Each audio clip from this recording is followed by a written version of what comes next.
Guys, welcome back to the StrongAF Club podcast. Today we're filming episode 14. And as always, I'm your co-host Nate Craig, joined by Asim Fayez. Guys, you ever hear someone say, enjoy it while you're young?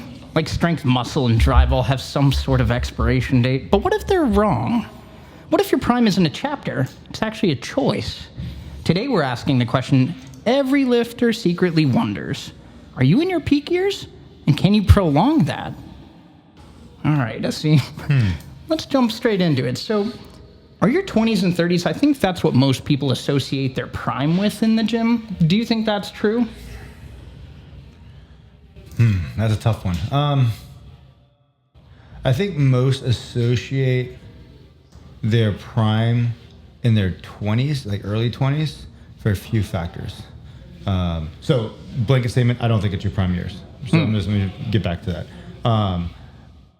But if you look at like what actually happens in people's lives in their early 20s, they're getting out of college or they're out doing whatever, being an adult, but they don't really have a lot of responsibilities yet. They started getting responsibilities, it's not a lot. Right. Marriage, kids, stuff like that ends up happening like late 20s, early 30s. So I think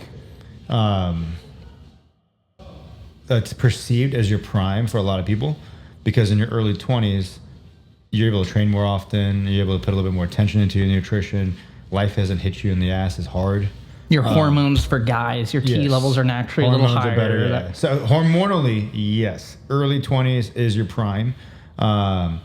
And I feel like, and this is not scientific, but I feel like that number is dwindling. Meaning like T levels for dudes, I feel like is dropping over years. Like the T level of a 30-year-old 20 years ago is not the same T level as a 30-year-old like now. Really? Would be my assumption.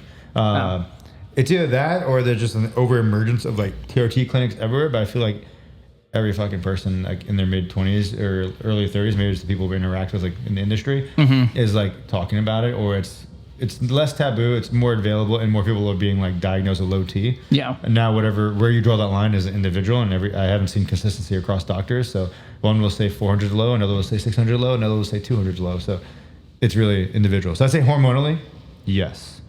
But I don't think your prime years in the gym outside of the hormones is in your early 20s, because I think some people start late. Because the people who are like excelling in their 20s, mid 20s, late 20s, usually have already had over a decade of lifting under their belt. They started in high school. So if you started in high school and you hit that 10-year mark is what I've noticed, where like 8, 10, 12 years in that range is where people are like really making like serious crazy gains. That hits at a different point for everyone. So if you started in high school, then yeah. But a lot of people come to fitness after high school. It's an afterthought. And I think those people, that timeline gets pushed back even further. So what about the people that start in their 30s? Same thing. So I think your physical peak, there's like your potential and then what actually happens. Your potential is probably somewhere in line with like your hormonal curve. And wherever that is for you genetically and lifestyle-wise is could be different from the next guy or girl. Right. But I think what actually happens like with your actual peak, it's like that 8, 10, 12-ish year mark, 8 to 12 years is where I start seeing people like make big strides. Let's take David, for example. Crazy strong. He's been in the gym for 20, no, he's been in the gym for 12 years, 13 years, right? Yeah. I've been in the weight room 18 years now. That's wow, we're getting old. I know, dude. Good Lord. But it's like, you start looking at it that way, and it's like, but we're still making gains. And like, him and I are still making big gains now.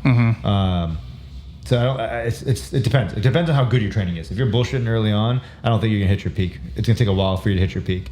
I also kind of think, just to piggyback off what you're saying, we've constantly harped on consistency is way better than bursts of inspiration and then going back to normal. And at least for me, maybe I'm just biased because I'm in my 30s, but once I hit my 30s, that mental discipline came in where I became much more consistent as opposed to what I was in my 20s, even if hormonally 100%. I was in my prime back then. 100%. For you who are watching on YouTube right now too, you'll see me with a notebook out. And he sees my collection over there. I'm taking notes for the first time in this episode because what I realized in the last couple episodes of listening back at it, there was things I wanted to say, but I didn't because I got caught in the squirrel brain and tangents.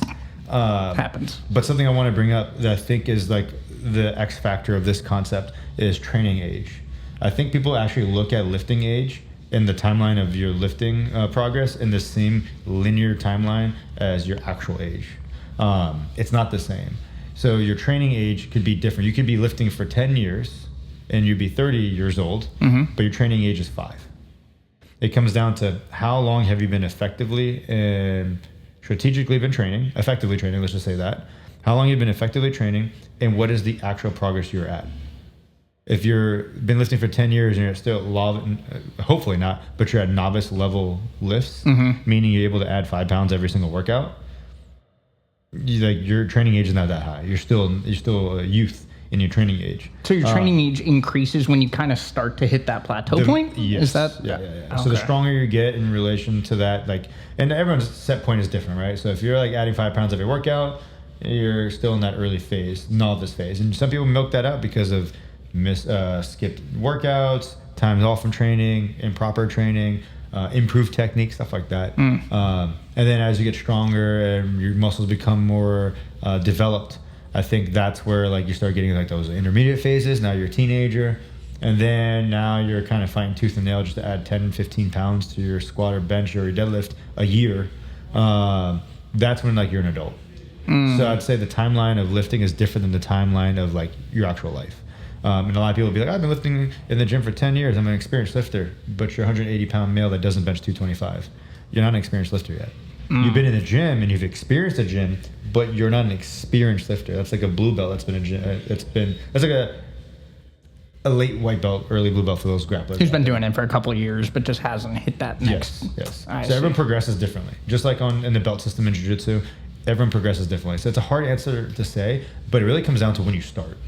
Because you can't. If someone starts at 15 years old and someone starts at 25 years old, and we said 25 years old is your peak, it's well, not really, because this person's still getting started. And they're gonna start getting novice gains now, right? But hormonally, yeah, it's your early 20s for sure. Late teens is the best time. Gotcha. So all those high school kids and stuff that are listening to this, lock in now. It'll 100%. pay off. And that's actually something I was talking with another gym owner nearby, Tim Dawson, owner of High Noon. Dude's a genetic freak, but him and I talk about this all the time, especially when we deal with different populations on the mats and off the mats.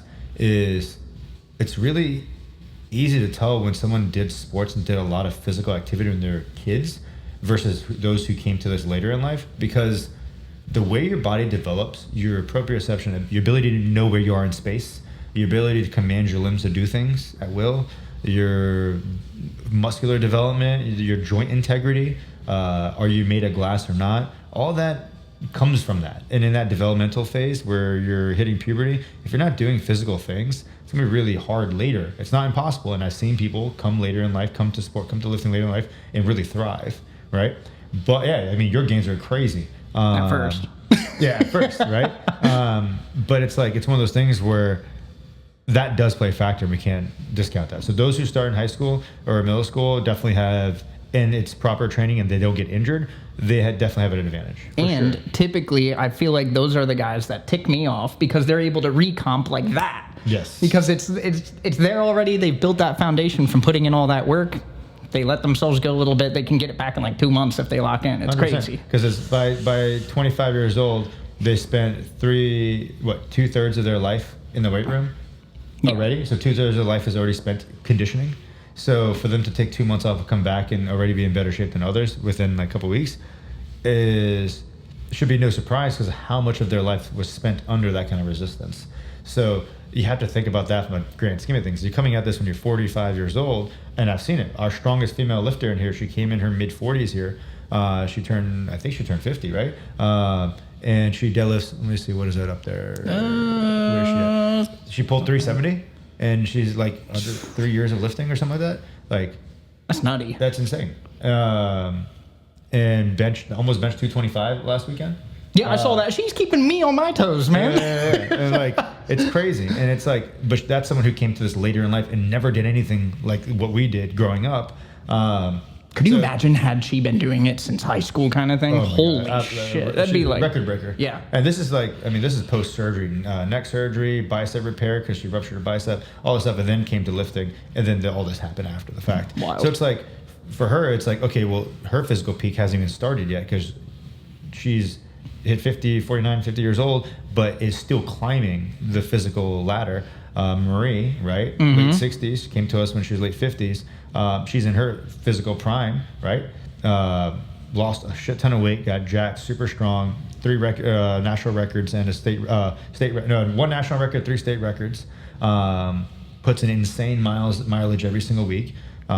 It's crazy. She gets like triple my steps. And now she's a coach living a second lifetime. So it's like she's our coach. So with that being said, it's like it's hard, man. I don't think there's an answer for that. Like when your physical prime is. I think it's when your hormonal prime is for sure. Uninfluenced would be like your early 20s, late 30s. I mean, late teens, early 20s.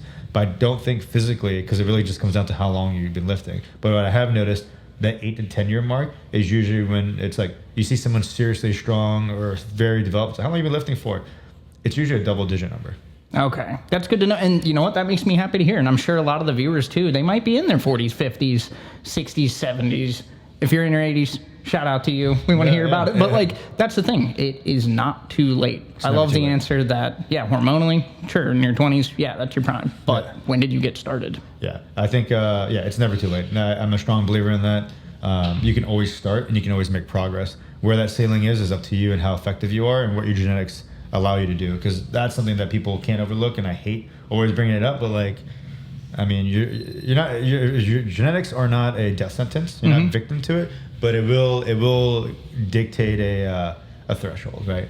Gotcha. And so on the note of kind of progressing with age and whatnot, do you think that, like, how should your lifts kind of change from your 20s to 30s to 40s? Should I be more joint conscious the older I get kind of thing because I'm more prone to injury necessarily? Or what are your thoughts about how lifting should evolve? How should or how will? Both. So how it will evolve is in your early 20s, most people number chase and lift for today. They'll lift for tomorrow. And then as you get older, I have never seen anyone not hit this point where they eventually start thinking, I kind of don't want to be sore tomorrow. I kind of want to think about that one funny word. I think it's called longevity. Yeah. I want to be able to do shampoo in the shower and not wince at my shoulder pain. Dude, I remember when I was in my early 20s, Sean asked me, I think I said this in another podcast where he was like, take this pill, you become a world champion, but you die in 5 years, or you live a long, healthy life, but no one knows your name. I'm like, fuck all that. Yeah, I knew which pill you're taking. But now I'm like, I kind of don't want to hurt tomorrow, and I want to do what I did today, tomorrow, and the next day, and the next day, and the next day. So I adjust my lifting, my grappling, my day to the version that showed up as best I can. Obviously, there's stuff that needs to get done. I'm not going to just always adjust things. But there are certain levers that I allow myself each day to adjust for that.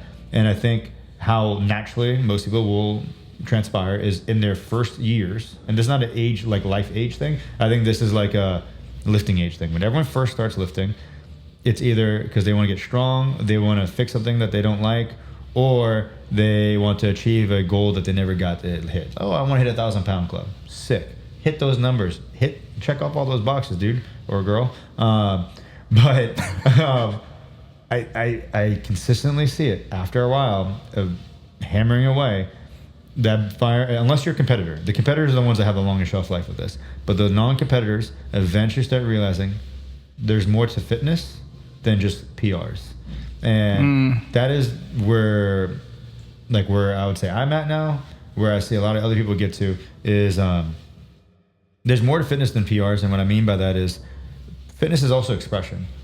Not everything has to be completely optimized to the T in the weight room. You can go in there and have fun, experiment, explore what your body can and can't do, try different things and see what different flavors at Starbucks do you like.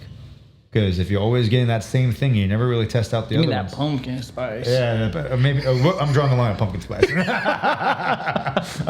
yeah, you know what I'm saying? Like, I think that's, I think eventually everyone comes to the same conclusion of like longevity and I want to do this forever. I don't want to do this just for today. But I think most people hit that number chasing phase where they train really hard. And like I remember consistently on the platform being like, by the time as long as I make it to the deadlift, if I snap my shit up on the third attempt, I'm okay. That was 28-year-old the same. Now I'm like, I'm going to go just far enough that I know that I might snap my shit.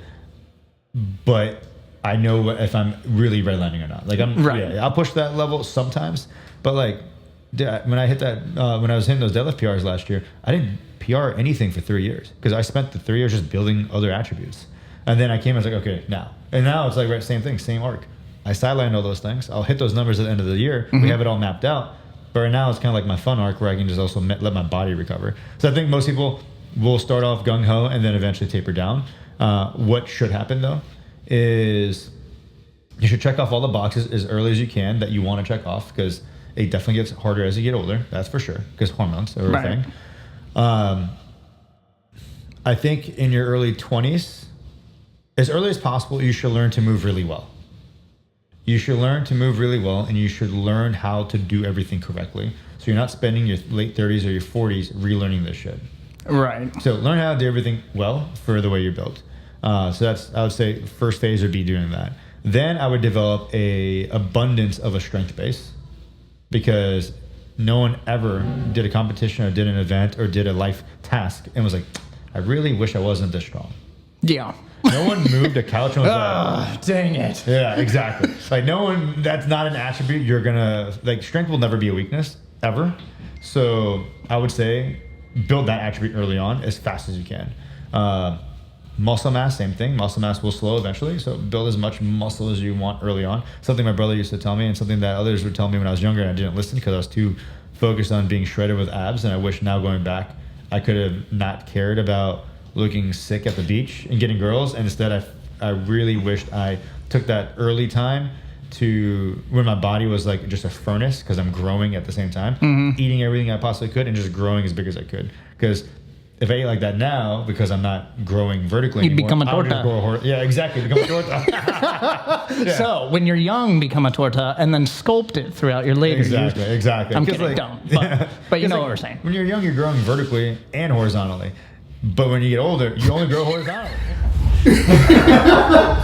And yeah, we're laughing because our camera and everything died mid-filming, guys. So if this is spliced weird and we're in a weird position compared to where we were before, if you're watching the YouTube, that's why. 100%. We filmed a good amount. It was some bangers being said. Also running out of time. So.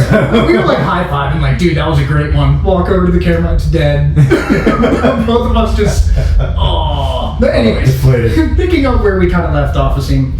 So in regards to age and whatnot, we've kind of talked about that throughout today. What are some lifts that are underrated for like longevity in general that people can do regardless of age, physical, stature and whatnot, that they can continue throughout the duration of their life? So instead of answering that with specific lifts, I think instead, because not everyone's going to have the same accessibility equipment-wise, not everyone's going to have the same skill of knowledge of how to do certain things, and also like if there's something you're going to be doing for the rest of your life, you kind of have to like the flavor. So instead of choosing the specific lift, I think maybe we talk about the specific movement pattern or principle. Okay. So if we focus on the principle, you can fill in the blank with whatever exercise you want that still satisfies that goal. So the first one I would say, kind of piggybacking off what I said earlier about the 3 movements that you need, jumping. So jump rope. Jump rope is something everyone can do, but not everyone can jump rope well. But jump roping is really good, helps with your bounding, so it satisfies that niche, helps with the lower extremities, helps with the coordination, and there's some kind of neuroplasticity kind of like jargon. There's a word for it, I don't fucking know. Tyler probably knows it. But there's something that helps with the coordination, right? So if you're someone who needs to improve coordination, that's another one. So jump roping, timing coordination, actual lower body, extremities, your ability to jump. Jump rope, I put that up there. Just jumping. Second one, I would say some kind of a loaded carry, drag, or push. So pick up an item, move it from point A to point B under a load, and then do it again, and then do it again, and then do it again. So whether it's a farmer walk, a sled drag, a sled push, just something along those lines where you're taking a heavy item and you're moving it from one location to another location. So I would say some kind of a carry or push or drag, some kind of a jump, then some kind of an unloaded pull, because obviously not everyone can do a pull-up, but everyone can do a T-Rex row, and eventually you can do a inverted row. You can do those weighted by putting on a weight vest. There's so many ways to scale those, so some kind of a unweighted row or pull-up. Then the last one, which I'm going to call it coiling because I heard someone else call it and I thought that was a perfect way to explain it, but coiling. So some kind of a rotation where you're bringing one upper body extremity towards another lower body extremity on the opposite end. So like right shoulder to left hip, left shoulder to right hip. So not just purely rotating horizontally like a Russian twist, but where you're literally bringing your shoulder to the opposite hip. Whatever exercise you like, whether it's with a kettlebell, with that little torque thing that we have. Even touching your toes kind of thing? Yeah. Switching. Literally fill in the blank with whatever you want. Just get your shoulder to the opposite hip and do it on the other side and do it over and over and over again. I'd say those 4 are probably your best bets. And then if you want to add a 5th one for flavor choice, some kind of a pushing movement, whether it's a lower body pushing like a squat or upper body pushing like a push-up. Gotcha. Not everyone likes squats, but most people can do a push-up. Well, from the knees or some kind of a scaled push-up. The injuries are a thing, so I'd say just move yourself away from the world.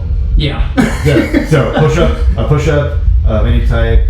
For you, those of you who want to get funky with it, handstand push-up, your Tim Dawson, or some kind of like a body squat. Just move the world away from you, move an item from point A to point B, jump off the ground, and then pull yourself up. Gotcha. Do those 4 movement patterns, fill in the blank with whatever exercise you want. You have a pretty solid plan. And that's the thing. Everything you just named, everybody can do. It does not, and to kind of full stop here, as we're running out of time. For the second time. That outro was so good too. Should it be like episode 14.5 or something? Yeah, whatever. We'll call it something. But anyways, to kind of full circle, it does not matter how old you are. Whether you're in your 20s, peak hormonally, whether you're in your 80s, 70s, there's always something you can do. And find those little micro bursts of inspiration that kind of reintroduce that honeymoon phase for you, that make you want to keep coming back to the gym. Yeah, each one of these exercises falls on a ladder of other exercises that you can always scale up to. So use that as your motivation to help you want to strive to be able to do the next thing. Perfect this one so you can go to the next step, and then the next step, and the more difficult version of that. And that's how you scale and build a program over the long term. You're just throwing in exercises that you like. That's why I was so hesitant to answer specific exercise, because where do you go from there? But if I give you a movement pattern, you scale to the version you can do and build up to the one you want to do. Yeah. Now you have longevity. Very nice. Well, guys, as always, thank you so much for tuning in. Remember to like, comment, and subscribe, and keep those questions coming, because if you guys don't send them, I come up with them, and I want y'all to do my job for me. 100%. Follow us on socials, Noble Barbell Club on YouTube, the StrongAF Club on Spotify and Apple Music. Your Instagram is NFCraig_. Esteem_NVBC. And then obviously our Noble Barbell Instagram as well. Follow us on socials, message us there, comment on this video, whichever platform you're watching it on. If you can, rate this. Give us a 5-star rating. If you want to give us a 4, don't rate it. But if you want to give us a 5-star, please rate it. Help us with our viewing. We want to get this free info and free gas out to as many people as possible. Absolutely. Well said, sir. All right, y'all. Well, we'll see you on episode 15 or 15.5 if we're able to keep the camera alive. All right, guys. See y'all.